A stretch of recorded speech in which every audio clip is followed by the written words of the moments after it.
Good morning. Welcome to Down Mountain. Um, on Sundays, we usually just do a meditation, but I would like to talk a little bit about why we meditate and you know sort of the levels of meditation and the motivation behind meditating, uh, as we were talking about a minute ago. Um, through my study of Buddhism, I've noticed a great emphasis in attention and being able to focus. Uh, from the very start, usually when you read an intro to Buddhism book or even an intro to meditation, there's a very strong emphasis on being able to focus on something for a long period of time. Uh, so I was wondering this morning, like, what's the importance of that?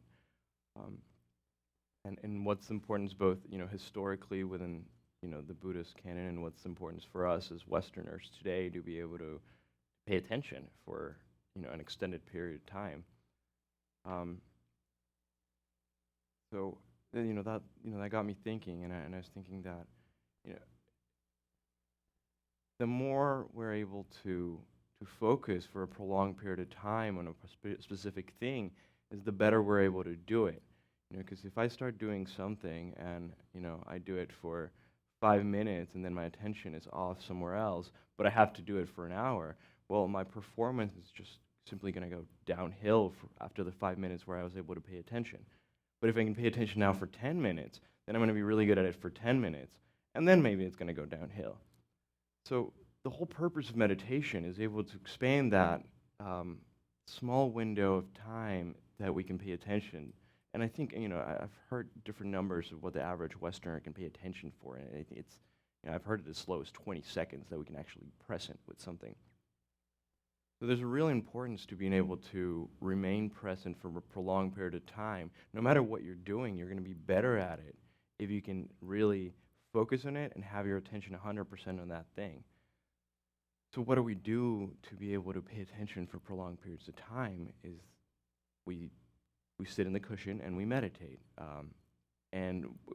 What is this meditation that we call it? At the end of the day, is just paying attention in a particular object of mind that we are choosing. In particular here, we're going to put attention to two objects. Traditionally there's maybe three things that in India they talked a lot about. Either the body, which in this case I'm calling the body the breath, because it's our physical body, and it's always here, present. It's our body doesn't go in the future or the past; it's always here. So being able to pay attention to our body, it's always going to bring us back to here, and in particular, the breath. Other is a mantra or a sound. Um, you know, in India or in Tibet, they used to do long, or still do long mantras, multiple syllables, up to like 100 syllables or more. We're going to try to keep it simple and just do one syllable, the syllable hung. Hopefully you're comfortable chanting along. There's many levels that you can look at it, this chanting, but at the end of the day, it's just an object of meditation, and it's just seeing what works for you. The breath might be really good for some people, but maybe chanting is really good for other people. And here we're trying to lay down an environment where you can explore different aspects of meditation and see what works for you. And then hopefully you can take it home with you and try to work on that. The third that we're not really going to use today is meditating on an image, or I've heard a lot, using a candle. People will put a candle in front of them and look at the flame, just try to put attention to the flame. Or more traditionally, you would use one of these images and you would put it in front of you and you would try to look at it. We will not be doing that technique today, but I just wanted to, put forth that those are the three most common techniques that you'll find talked about in classical text about meditation. And then finally, a little bit of our motivation to meditate. As I said, as Westerners, we're so distracted today. I mean, especially with like smartphones and TVs. There's always all this influx of information coming in, and we're not always able to, because of our deficit of attention, we sort of get carried away, all those things. But how wonderful it would be if we could actually choose what we pay attention to. I think that's, at the most gross level, that's our motivation to meditate as Westerners. At least that's how I see it, and it might be different for you. And I invite you to think about what's your motivation. Um, but I would like to say that from a Buddhist point of view, uh, and a Mahayana point of view specifically, we meditate to, we say we meditate to be of benefit to other people, of other sentient beings. Uh, and how does meditation lead us there? Is because we can actually show up in our interactions with people. We can be mindful about how we're interacting with them, and see what they need from us, and how we might be acting the right way or the wrong way towards them. So meditation is also important for how we interact with others, and that doesn't have to be your motivation for doing it, but that is the traditional Buddhist motivation for doing it, and I just wanted to, put it out there so you guys can think about it. Well, I think that's really all I wanted to say, and go ahead and meditate together for a couple of minutes. And so we'll do breathing meditation. I'll guide you a little bit at the beginning, and then we'll do the chanting interspersely about 2 or 3 times, and then we'll take a break.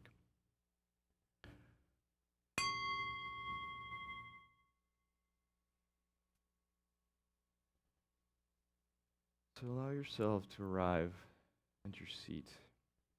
Try to find a comfortable position. I like to move around a little bit at first and try to find my sits bones and get my spine so that it's sort of stacking on top of each other as quarters width. But not that I'm tense and putting too much effort towards sitting, but really letting my body take its natural straight position.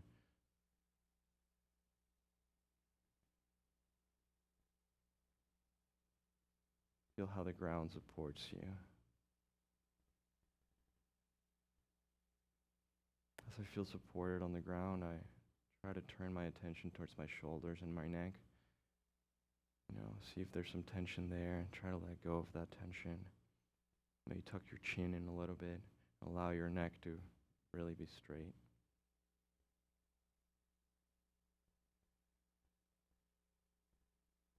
Once you've found a comfortable position, try to bring your attention to the breath.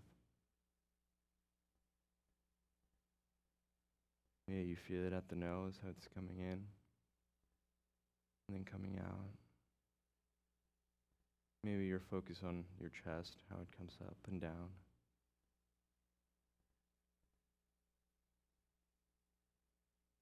Or maybe if you've been doing this for a while, you can drop your attention into the bottom of your breath at the dough. Really feel how the breath comes into the bottom of your body, expands, and then slowly comes out.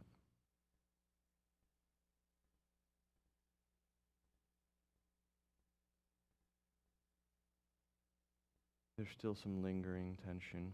Try to bring the in-breath into that area of tension. And as you exhale, let that tension leave you.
By now, most of us have probably lost our attention on the breath a couple times at least. That's okay. Uh, don't bring any judgment to the loss of attention. Just notice it. Gently bring your attention back to your breath. That's really the essence of meditation, is being able to pick yourself up when you've lost attention and gently, without judgment, nod yourselves back to the object of attention.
I invite you to tap into your body and see how that feels.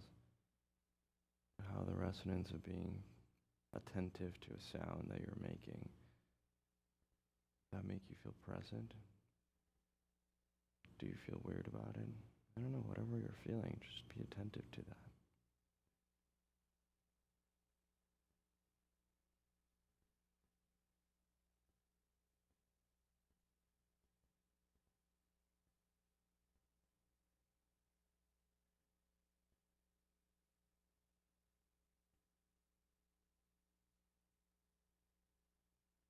And when you're done, pay attention to the residue of the chanting. Gently bring your attention back to the breath.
check in with your body, see if any tension has crept into it.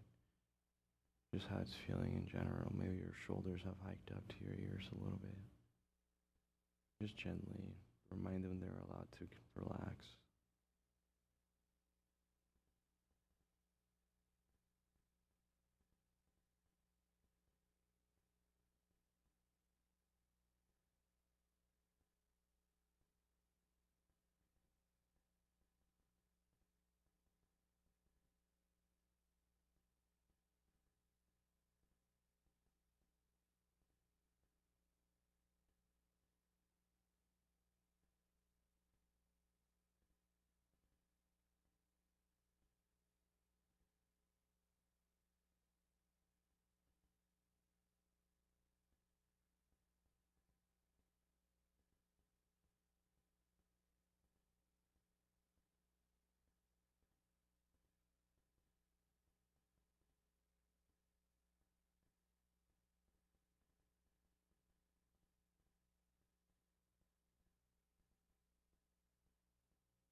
Once more, try to remain present to your experience. Not judging your experience, though, just bringing attention.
As I mentioned earlier, I invite you to just check in with yourself and see what your motivation for meditation is. It's a very personal thing. It doesn't have to be anything that I said earlier or that we read. It's just, checking in with yourself. What's bringing you here?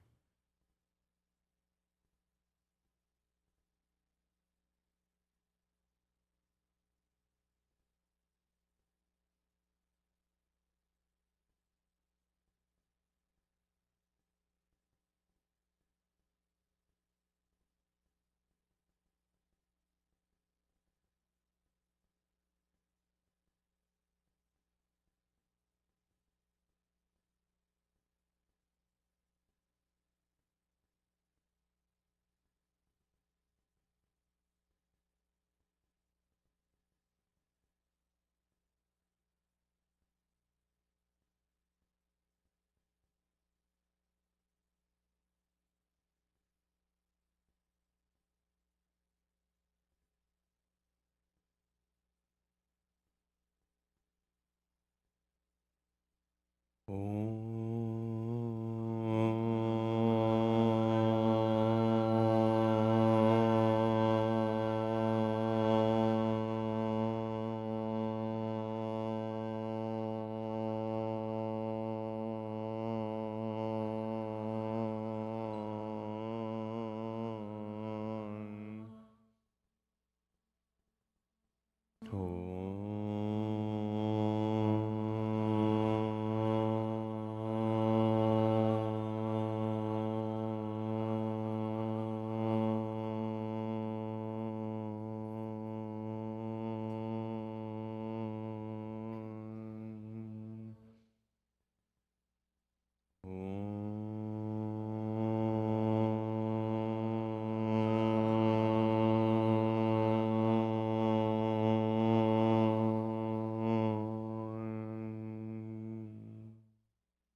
Yeah, we'll take a short break, about 10 minutes.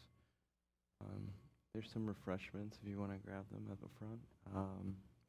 Feel free to talk amongst yourselves or ask any questions. And we'll come back to close the session in about 10 minutes.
We dedicate the merit of our practice to typically, well, to all sentient beings, but also specifically to the people that we put in the book, and I'll read the names out loud before we end the session.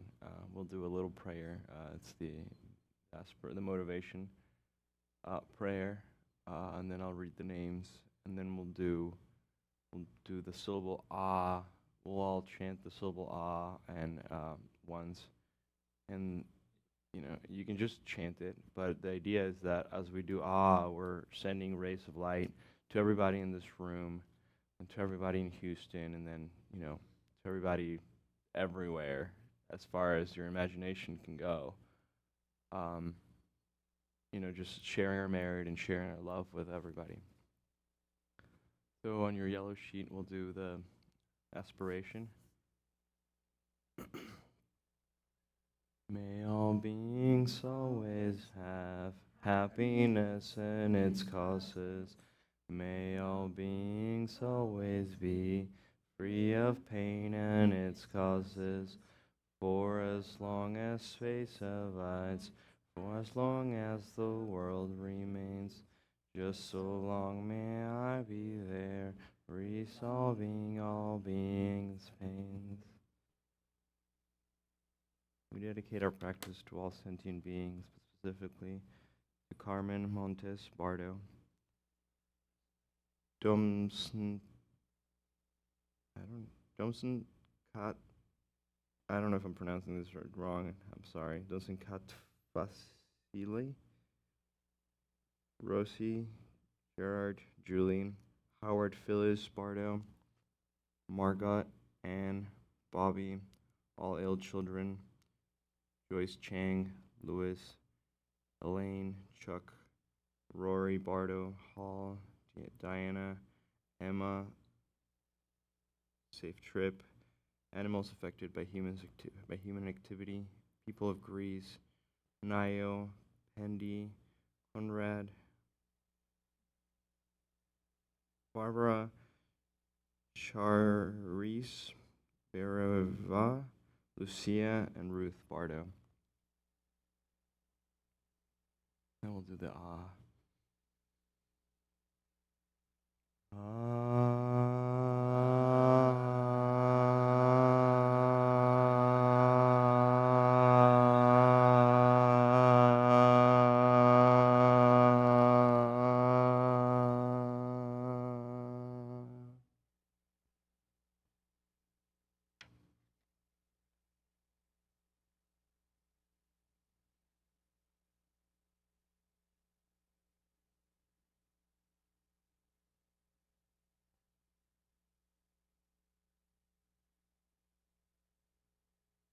Well, thank you so much for coming, and I have a couple of announcements for you. If you like what we're doing here, and you would like to also come to our Tuesday meditations, it's a great idea to become a member. It starts as $30 a month. which is basically equal to what you would pay for the Tuesday teachings, which is $15 each. Adds up to $30 a month. So you basically get those for free, and then you get a discount on retreats and things around here. But mostly we just really appreciate to support the community. If you don't want to be a member, but you feel like making a small contribution, we have a bowl up front. We're not for profit, and we're always happy to receive your help. Kids mindfulness training. We have one for kids 4 to 8, starting September 13th through October 18th. It's a really great program from what I hear. You have kids or have friends who have kids who are interested in starting to learn about meditation. Hey, all the power to them. Why not? There'll also be a program from 9 to 12 years old, and that starts November 8th. So keep this in mind if you're interested, because they do get filled up pretty quickly. So if it's something you're interested in, try to get on top of it as soon as possible. And then finally, we're having our summer Tuesday teaching series, and that happens the first Tuesday and third Tuesday of the month. So it happened this Tuesday. That just, I know it'll be 2 Tuesdays from now. It's called Centering and Compassionate Living. So it's a wisdom series. It's really great. If you haven't heard Anne or Harvey speak before, it really is something. They're really wonderful teachers. They have a lot of wisdom. I mean, together they probably have, close to 80 years of Buddhist practice or more. It's really something. So please join us sometime, and hopefully you'll enjoy it. I think that's it. Do we have any other announcements? If you feel like coming out on a second or fourth Tuesday, we do have a Sangha-led meditation from 6:30 to 7:45. It's really just everybody kind of does it. We start together and we end together, but everybody does their own practice. So if you feel like you need a little oomph in your practice, it's really nice to come and practice with some people. So please join us. Thank you. Have a good rest of the day.